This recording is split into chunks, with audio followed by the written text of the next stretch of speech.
Hello, my name is Haley Stoker and I'm with Centerstone's Prevention Services Department. This is the Healthy Relationships and Consent lesson in our Teen Pregnancy Prevention Toolkit. What is consent? Consent can be defined as to give permission for something to happen or for something to be done.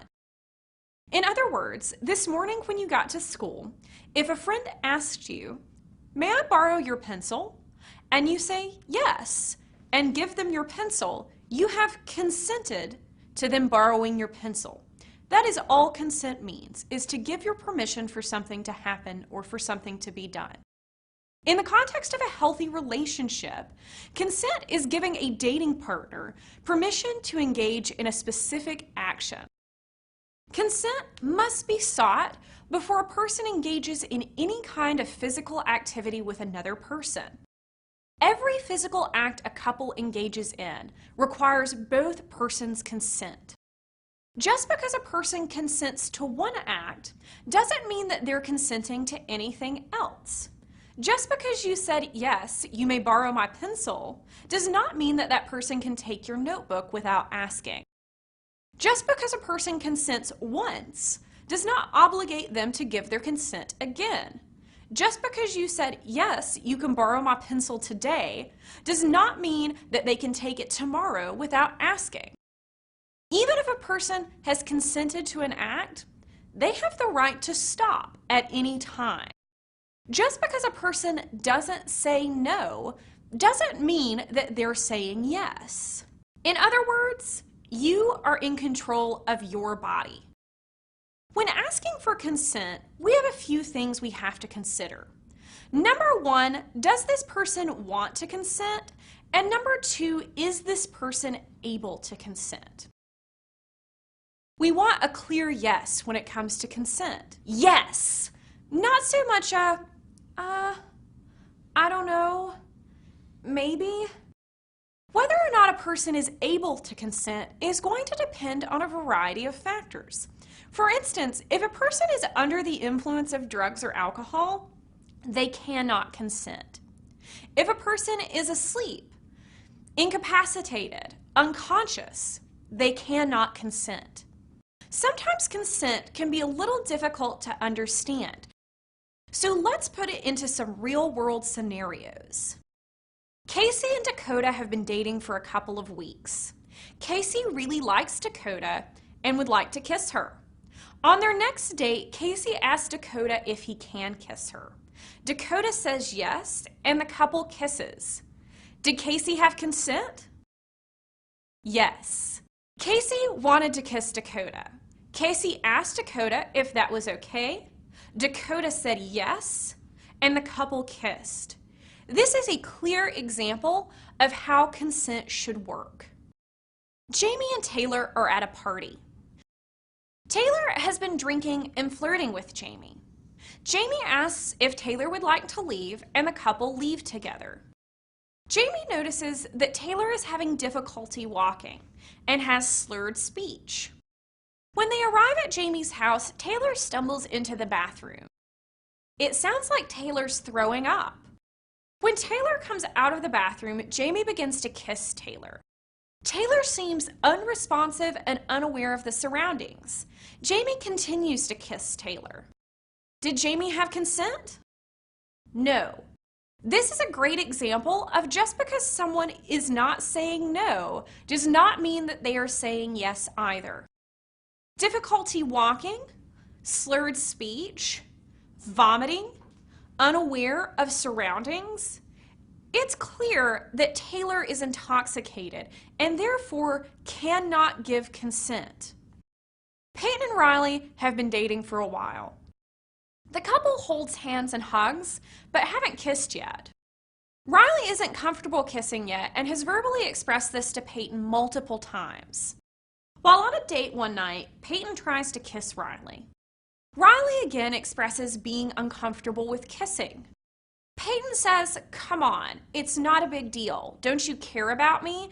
Everybody kisses." After several minutes of pressuring Riley, Peyton tries to kiss Riley again, and Riley does not physically pull away. Does Peyton have consent? No, definitely not. It does not matter that Riley did not physically pull away the second time. Riley has clearly communicated a boundary, and that's not being comfortable with kissing, meaning Peyton should respect that. If you have to pressure someone or bully someone into engaging with you, that's not consent. Let's talk for a moment about power in relationships. Every relationship you are in with another person, not just romantic relationships, but any relationship, includes some element of power. Power is the person who gets to call the shots, the person that is able to make decisions for that relationship. For example, who has the power in these relationships? A parent and a child. What about an employee and a supervisor? A teacher and a student? When it comes to romantic relationships, we want relationships to be as equal in power as possible. We want both people to feel like they have the opportunity to make decisions for that relationship. Sometimes there are things that can contribute to differences in power. These can include age and developmental level, employment, sexual experience, financial status, physical and mental health, education, culture, gender, and physical prowess. Physical prowess being how much larger and stronger one person is over the other. So let's consider the following. Derek is a high school sophomore who plays varsity soccer. One of his teachers, Amy, coaches girls soccer. Amy is 23 years old and has recently been helping coach the boys' team because the boys' coach is out sick. Amy seems kind of flirtatious with a few of the guys on Derek's team. She has even offered some of them private coaching lessons, but has asked them to keep it a secret so that the girls' team doesn't get jealous. Derek overhears in the locker room one of his teammates, Andy, saying that he hooked up with Amy. Is this an equal balance of power? Absolutely not. The age difference here is significant. Amy is legally an adult, while Derek and his teammates are minors, meaning they're under the age of 18. An additional problem with this relationship is that Amy is a teacher, which puts her in a position of power over a student. Relationships of a romantic nature between teachers, coaches, and students will never be equal in power. Kendra is 16 years old and a junior in high school. While at a football game one night, Kendra meets Jake. Jake is 22 years old and attended high school with Kendra's older brother. After several weeks of texting back and forth, Jake asks Kendra to be his girlfriend.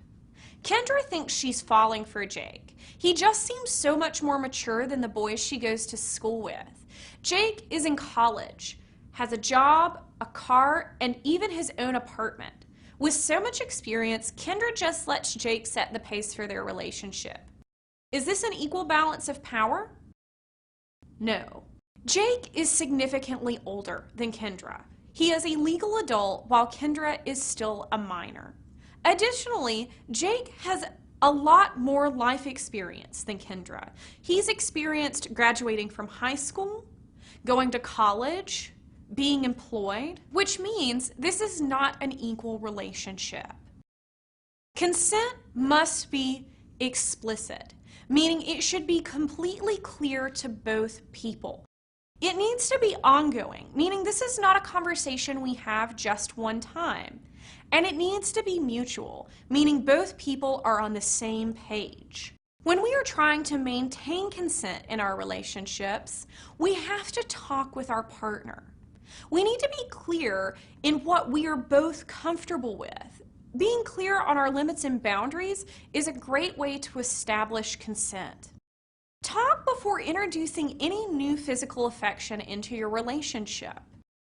When introducing new physical affection, be sure to ask things like, "Are you comfortable with this?" Or, "Is this okay?" Never pressure your partner into an act that they do not seem comfortable with. If your partner seems quiet or unresponsive, stop what you're doing and ask, "Are you still okay with this?" and remind them that you can stop at any time. If at any point your partner says no or stop, you stop immediately, no questions asked. Everyone deserves to be in a safe, consensual, respectful, healthy relationship. No one deserves to feel scared or abused physically, verbally, or emotionally. If you or someone you know is in an unsafe relationship, you can call 1-866-331-9474 or visit loveisrespect.org to talk to a trained adult 24 hours a day. You should also talk to an adult you trust as soon as possible. This concludes the Healthy Relationships and Consent portion of our toolkit.